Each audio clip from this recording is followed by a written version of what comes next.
Welcome back to HexEd Oz, where the sexiest thing you can be is a massive nerd. In this episode, I'm going to voice my opinions on LARP costuming, the do's, the don'ts, the whys, and how to get started on a budget. I'll be focusing on medieval fantasy costuming, as this is the most common, but I'll toss in some sci-fi and post-apocalyptic thoughts near the end.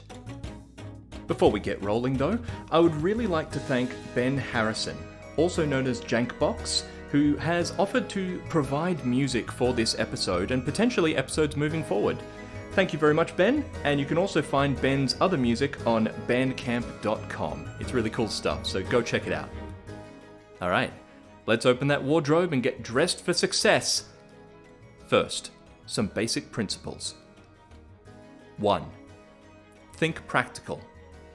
Unless your character is some sort of snooty noble who dresses for balls exclusively and never turns their head, they're going to want to move around. Whether dungeon delving or charging a shield wall, restrictive clothing is rarely not a hassle. The same can be said for cloaks that are not properly pinned back to allow for easy access to your gear or to let you swing a weapon without getting caught.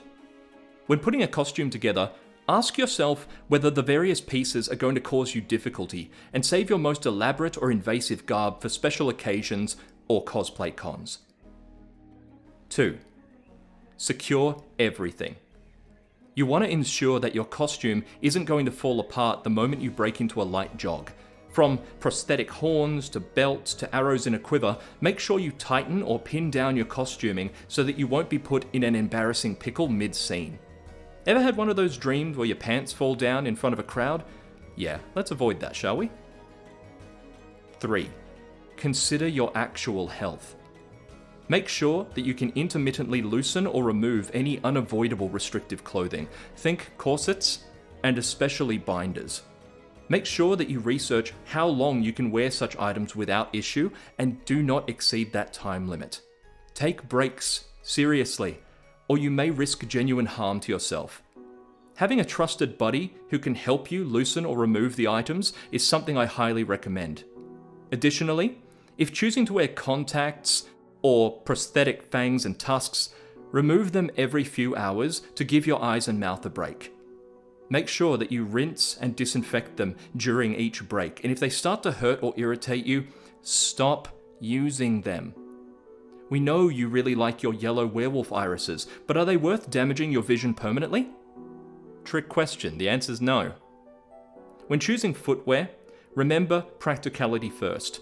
If you're likely to turn an ankle, wind up with blisters after just a few hours, or get stabbed by every pebble on a path, go for a hardier boot or shoe choice, and if you can't find anything that's 100% medieval looking, finding fantasy footwear, especially on the cheap, can definitely be a challenge, just try for a plain black or brown variety, rather than something flashy and covered in brand logos. Also, gel inner soles and decent socks that rise above the ankle, both great ways to avoid pain, and I can vouch for them myself. And another thing, make sure you can go to the bathroom without removing your entire costume. 4. Dress for the weather. A full-length fur tabard might sound like a sweet idea, but then you walk out into the summer sun and regret every life choice that led you to that moment. Likewise, your skimpy elf maiden dress might look genuinely bangin', but you'll be too busy shivering in winter to enjoy it. Speaking of skimpy. 5. Dress appropriately. A lot of LARPs have child participants, or the grown adventurers might need to bring their kids for lack of a sitter. Not only that, but some LARP communities just aren't comfortable with partial nudity, and it's not to shame anyone, it's just what they prefer for the comfort of their regular players. Before committing to a revealing costume, and by the way, this goes for shirtless barbarian dudes as much as it goes for anybody else, check with the group organizers to avoid upsetting anyone. Would you rather play the game, or die on the hill of arseless chaps? Make the right choice. 6. Layering. Layering is kinda like a cheat code, but for clothing. So long as it won't cause you to overheat, having several layers of garb can really take an outfit from costume store quality to, hey, you look like you've stepped off a film set. This can be as simple as wearing a vest over your tunic, or adding a bandolier of potions across your chest. A plain shirt and pants will certainly suffice, but extra layers are just cool, okay? Try not to overdo it. Refer back to tip number 1. 7. Take lessons from history. Read up on why historical cultures wore what they did, and you might find some inspiration. For example, I reached out to the Arab Society of Australia on behalf of Cicadia several years ago to ask about Bedouin-inspired costuming for one of our players. The gent I spoke to gave me a wealth of advice, and even mentioned that the colour blue, given the rarity of dyes back then, was relegated to use by the wealthy. I was therefore able to tell the player about how they should arrange their costume for maximum comfort, and that they should aim for shades of blue if they wanted to appear well off. 8. Appropriation. Be careful. I honestly considered avoiding this point, as it's such a hot and uncomfortable issue for some people, but there are lots of LARPers who like to play characters from cultures not inspired by their own, and I believe that's okay, so long as it's done with respect.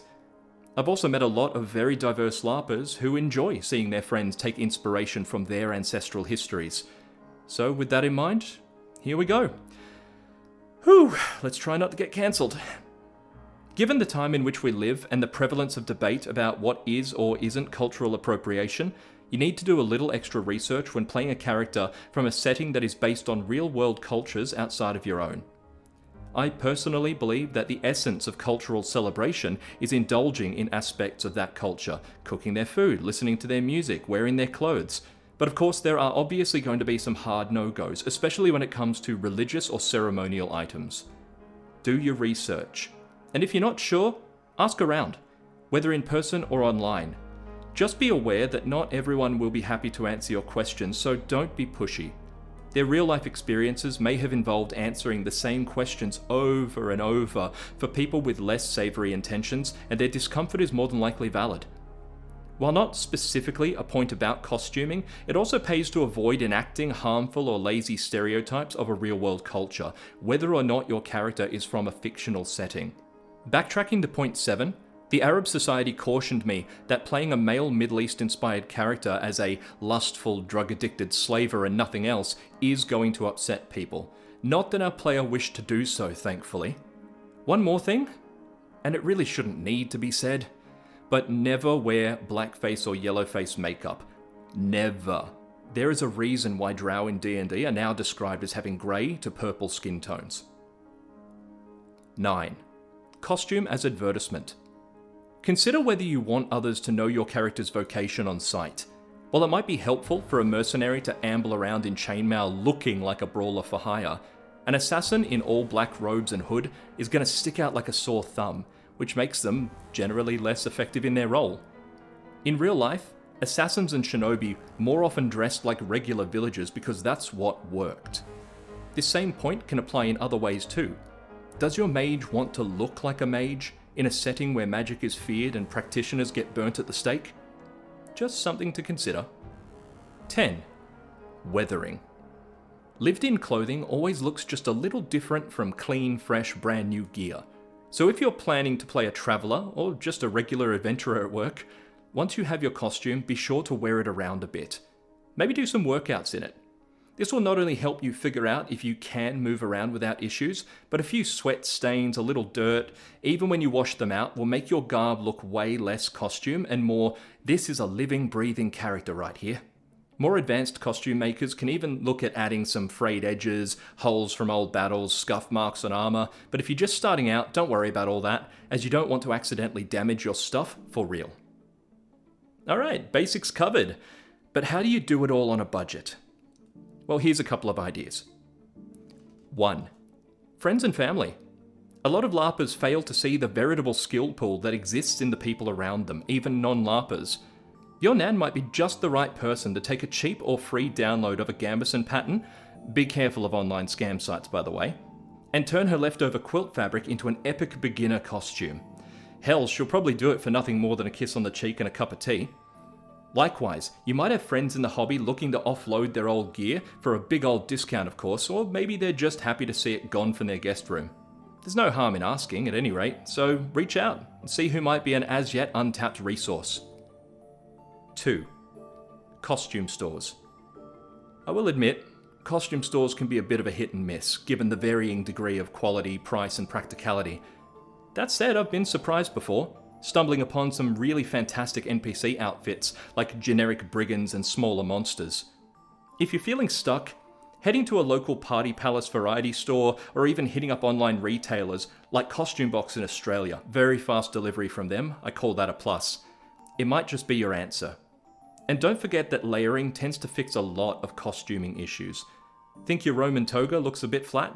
Throw on a waist sash, an over-the-shoulder half cloak, add a gold mask, and now you're cooking with sulfur. Actually, probs don't cook with sulfur. 3. Op shops. Ooh boy, have I ever relied on this. I found everything from medieval-looking boots to fur vests to full-blown fantasy costumes discarded in op shops, usually for a pittance. While I tend to find more items appropriate for layering than base costuming, much like costume stores, simply wander in and take a look around. You might stumble on something that makes your character. Just don't mistake vintage or antique stores for op shops, otherwise you'll be forking out enough money to buy a new car rather than an old costume. 4. When all else fails. Okay, head to the cheapest clothing store you can find. In Australia, I always recommend something like, Kmart. Get yourself a plain, as in no logos or flashy images, just a plain, single, non-neon color shirt that is several sizes too big. You want to find one long enough that it drapes down your thighs. To the knees is better, so long as it isn't falling off your shoulders or covering your hands with the sleeves. Put a plain, cheap belt around the waist. Instant tunic. Bam.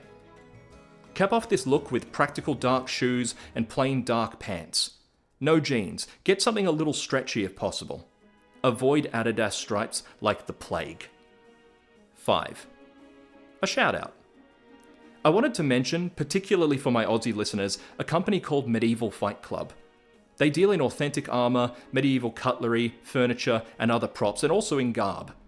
My primary character wore their basic brown medieval shirts for years. I never needed to replace one, they were far cheaper than I expected, and they were all next day delivery. I've also purchased armor from them for various NPC roles, and I have a set of their throne-like chairs at my dining table, because I'm a little extra like that. I cannot recommend them enough, and they've always shown me excellent customer service. The last time I spoke to them, they were also looking into retailing LARP weapons of a quality for active use, so if you're thinking of getting everything you need straight from them, just refer to my previous episode on LARP weapons first, okay? Aside from Medieval Fight Club, many LARP retailers stock excellent costuming, assuming you aren't working to a budget, and there are plenty of individuals who make fantasy clothing or armor by commission, such as Faye Morgaine Leather, another Aussie who made the gorgeous leather scale armor worn by my Circadian character Jove. The best way to find such people is to simply type LARP, medieval, fantasy, or really any genre you want to portray, followed by the words costuming for purchase, then the name of your country into Google. Or better yet, ask the attendees of your chosen LARP. They will know where to source gear, whether cheap or pricey, and probably where to do so locally. Moving right along. How do I make my kit stand out? Well, there's a lot of ways to stand out in the battle line, but I'm going to mention a few of my go-tos. 1. Stick to a theme. Your theme can be just about anything, from a feeling to an object to a season. For example, somber, candlestick, winter. Try to choose a theme or themes that apply to your character in some way, whether their personality, backstory, or drive. And then choose costume pieces based on whether or not they correspond with the theme. Let's assume I decide to make a costume based on the 3 themes I mentioned just now. For somber, I might choose shades of grey, maybe a robe with long drooping sleeves for my base outfit. For candlestick, maybe my character is a scholar who always likes to have light handy. I could give him a wide-brimmed hat and melt some candles onto it. Alternatively, I could give him some gold armor with little flame icons on it, though I'd want to keep the armor a dull gold to continue with that somber motif. Finally, for winter, I might make the character wear a white wig, white beard, and even invest in some white contact lenses to make my stare especially cold and withering. Folks might not immediately guess the themes chosen for this character, but subconsciously, they're going to be drawn to him, and they're probably going to pull their cloaks just a little bit tighter around themselves as he passes. 2. Matching or complementary colours. Jarring colours like bright orange with slashes of purple can work, but can also be a bit uncomfortable to look at. Some folks are just more sensitive to fashion nuances than others. Choosing a matching palette or complementary colours like blue and white or red and orange can end up drawing the eye just as well as the clashing concept, but without the subconscious recoil effect. This point can honestly be debated at length, as while I've had plenty of costume making experience, I'm no Miranda Priestley, so decide for yourself. I will say that teams or factions of adventurers will stand out from their rivals and look great if you wear matching colours. A gaggle of random browns and greens and some purples doesn't tend to stand out as a cohesive force when viewed from a distance. But a mob in all yellow and black advancing together will draw some oohs and ahs from observers. 3. Don't do too much. Much like with jarring colours, slapping as much random crap together as possible will work for certain characters.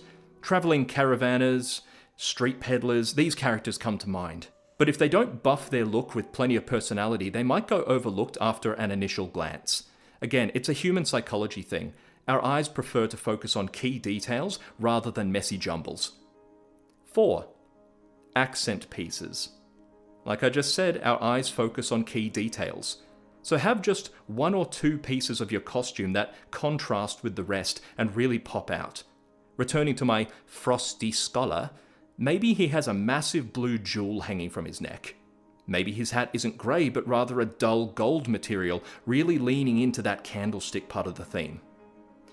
We are really starting to get there, folks, but this next bit is something I've harped on about at Cicadia many times. Species representation.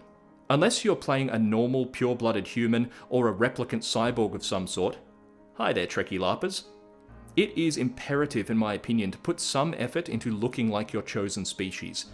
And here's a secret for you. Doing so is not for your benefit. I mean, it is too, but it's really a mark of respect for the players you interact with. You see, LARP is about immersion in the setting, and there's no better way to feel immersed than to physically see the setting come to life around you.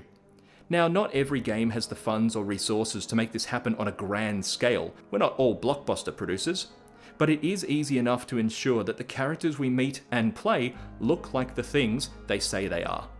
Why is this important? Let me give you one of my favourite examples. Player A has created a human knight who lost their family to an orc raid and has sworn to challenge every orc they meet to personal combat. Player B has created an orc, but has decided that they don't want to wear green makeup, prosthetic ears, or tusks, and definitely doesn't want to wear a mask. They're decked out in furs and rusty armor, but at a glance, they look like a disheveled human. Player A meets Player B, and they strike up a friendship, helping each other perform several days' worth of objectives. This is, of course, a lovely story. Until Player B starts talking about his orc heritage. Player A says something along the lines of, "What? You're an orc? I thought you were a human." Player B says something like, "Nah, mate, I'm an orc, isn't it obvious?" Player A is left feeling jarred right out of the story because they now feel like every interaction they've had with Player B flies right in the face of their backstory and their desires for the character.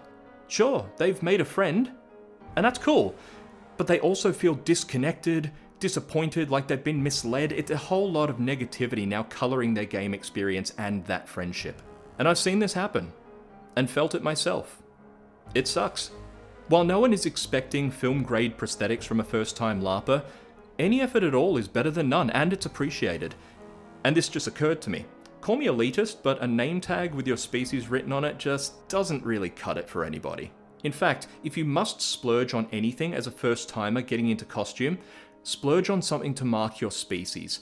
Otherwise, do consider just playing a human. You can always bring in your inhuman character after you've gotten some funds, found a friend willing to give you some help, etc.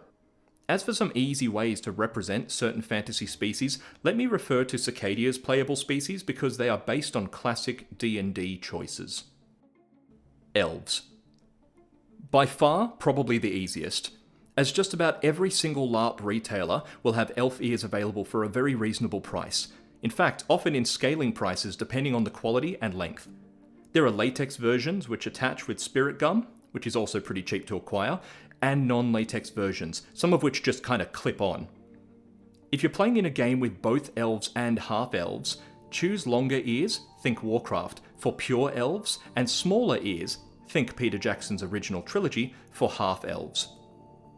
Cicadia also features fallen elves, which is sort of our version of a drow, and while some have grey skin, others have pale white skin or golden skin depending on which part of the world they live in.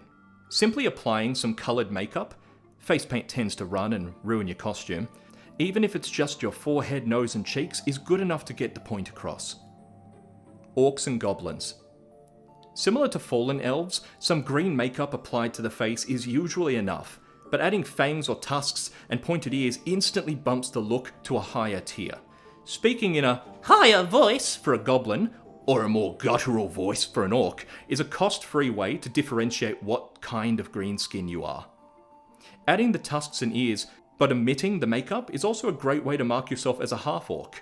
Additionally, Epic Armory and other LARP retailers do some really impressive full head masks that aren't too expensive, but if you're going to wear one in Oz, I recommend taking breaks, avoiding too much time in the sun, and putting a bandana or similar head covering underneath to help catch sweat and stop it getting into your eyes.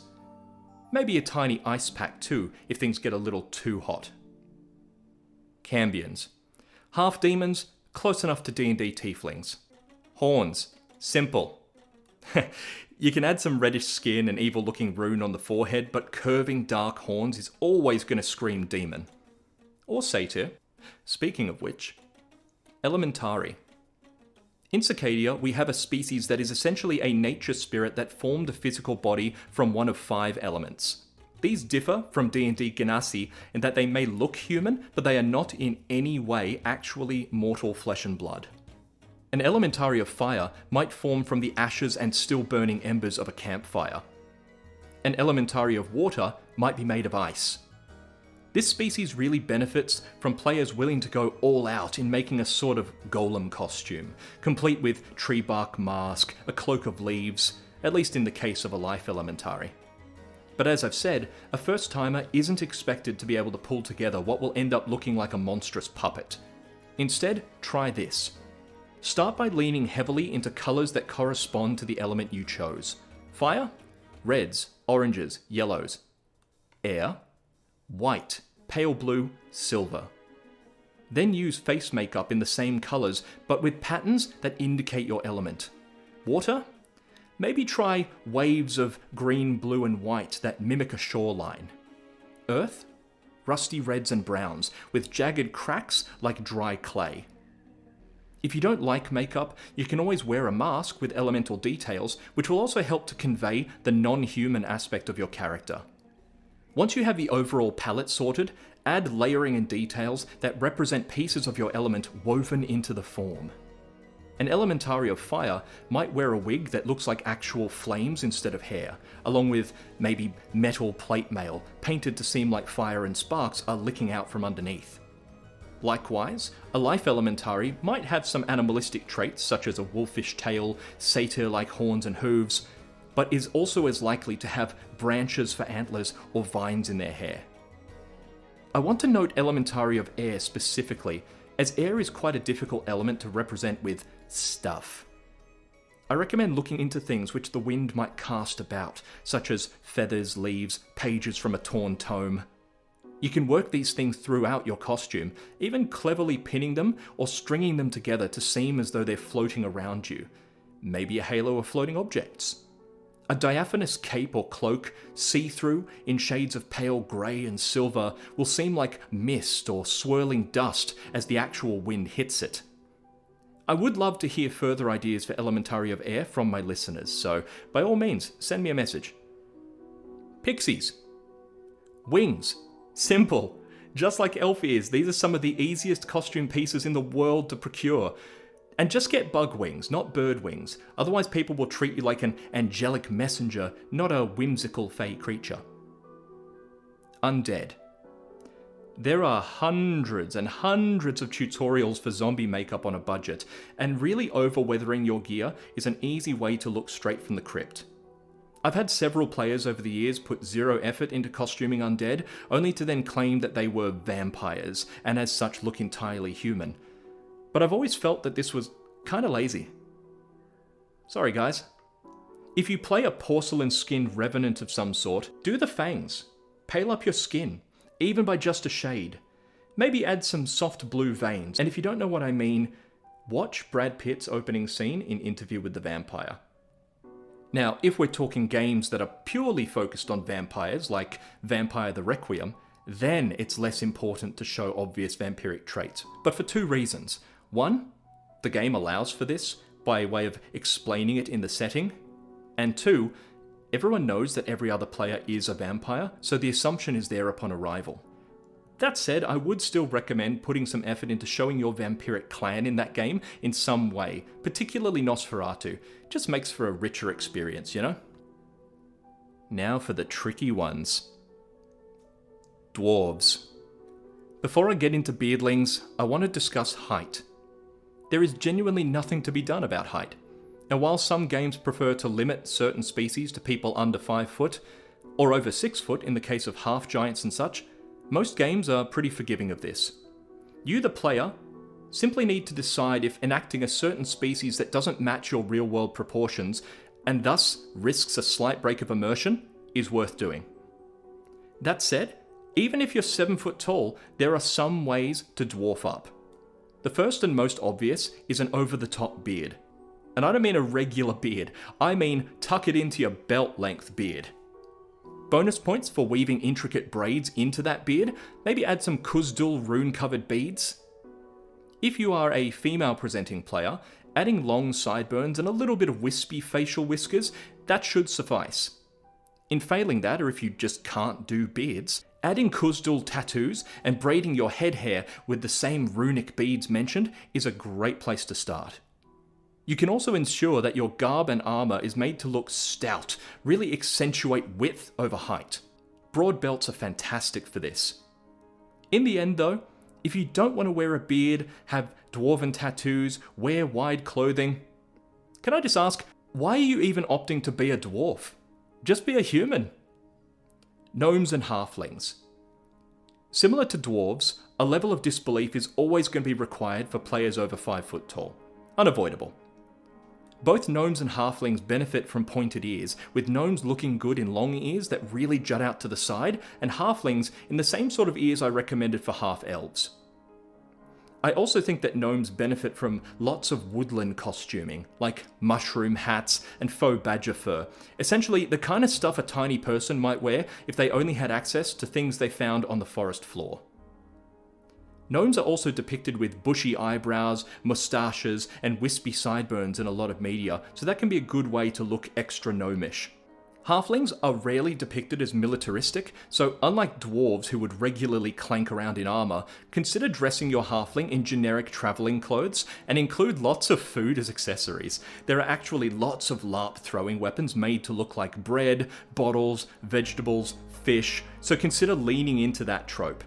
If you aren't planning to do a lot of fighting or running around on gravel, wearing open-toed footwear, like sandals, can also add to the halfling effect, as folks tend to associate hobbits and halflings with barefootedness. A side note on stance. All players of diminutive species, whether dwarves, gnomes, goblins, can make themselves look just a bit shorter by widening their stance. I don't recommend always hunching, because back problems aren't fun, but squaring up to a human with your feet braced apart makes you look smaller while still ready for a brawl. Nephilim. The final species. And to all my Circadians listening thinking, what about shifters, bro? Well, shifters, which are our were-people by the way, don't look like anything but ordinary people until the blood moon is full. Their blood moon costume is then expected to be quite a bit more nuanced than basic costuming, more like a monstrous suit, so I'll be covering that down the line. Back to Nephilim. These are half-mortal, half-celestial, or angel, and arguably the hardest to represent. They aren't described as having wings, just an inner glow of power and occasionally holy symbols written on their skin.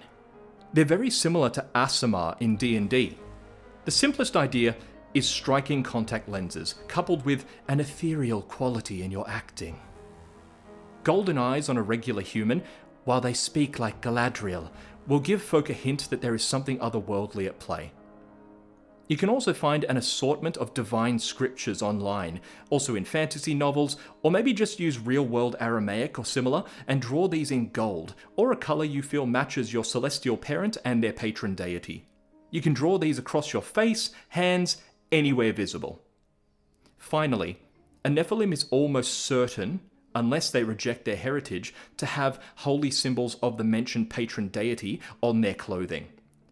So in the case of a Nephilim whose celestial parent was a Cryptari of Kree, Cicadia's god of death and time, they may wear a lot of black, shocker, I know, and bedeck themselves in skull imagery, crow feathers, small hourglass tokens, and also keys, because Kree is often referred to as the doorman. A note on hiding your species. In the same vein as folks who call vampire but choose not to wear fangs, I've seen plenty of players call elf or half-elf, and when asked why they don't have pointed ears, they say, "Oh, I had them cut to blend in with humans." While I get the point, I feel it still comes across as lazy, unless you've added scar prosthetics, or at the very least some crosses in eyeliner or something to represent where stitches once sat. Your species will not matter or impact the story unless there's some tell to represent it. If your character has scarred ears, someone will notice and eventually ask, "Hey, what are those scars about?" At which point you can be cagey, mysterious. Or you can reveal your tragic elven past, which makes for gripping story. If you don't have the scars, just regular human ears with no markings, no one will ask. You will never be treated any differently, and your species won't cause so much as a ripple outside of your closest comrades. So, as I've already posited, why not just play a human? Second last subject. Some items that you should always consider adding to your costume. 1. Pockets is precious. Or pouches. Unless you're at a battle game, you will likely acquire currency, trinkets, objective items, components, and where are you going to put them if not in a pocket or a pouch? Make sure any pouch is well secured to your costume. O-ring clips are your friend. And make sure it's big enough to fit at least a large apple inside. 2. A hat. The sun really is out to get all of us, and you might think you put enough sunscreen on, but you really haven't. A hat saves you the hassle, and while a hood can be equally useful, it might slip off in dodgy situations, or worse, fall forward and foil your vision. So if you can justify your character owning and wearing a hat, get one. 3. You don't have to keep it attached to you at all times, but doing so via a strap or belt is a wonderful idea. A water skin. You don't always want to leave a scene just to rehydrate, and this leads to players getting dehydrated, which makes them irritable, slow-witted, and sometimes unconscious. Get a water skin. A lot of army surplus stores stock them, and if you can't find something immersive, or at least not too obviously modern, you can just wrap a normal water bottle in some spare fake fur and put a rope or cord around it. At last, the finale. I promised to mention sci-fi and post-apocalyptic, didn't I? For classy sci-fi settings like Trek or non-combat Mass Effect, you can look at high fashion for inspiration. Lots of form-fitting, monocolor designs with strange fabrics and diagonal cuts. While I haven't done a ton of research into this particular genre myself, I imagine there are op shops with items from the 80s that would work well, not to mention plenty of patterns online. For grungier sci-fi like Firefly, you can just as well use medieval fantasy or old western outfits, with some more modern bandoliers and such sourced from army surplus stores. With post-apocalyptic, you only need to consider how post you want to go. Did the bombs just drop? Normal clothes. Source from an op shop, because why ruin your own and weather to high hell? Even burn them a little. That's the way to go. But if you're going full Mad Max, once again, op shops.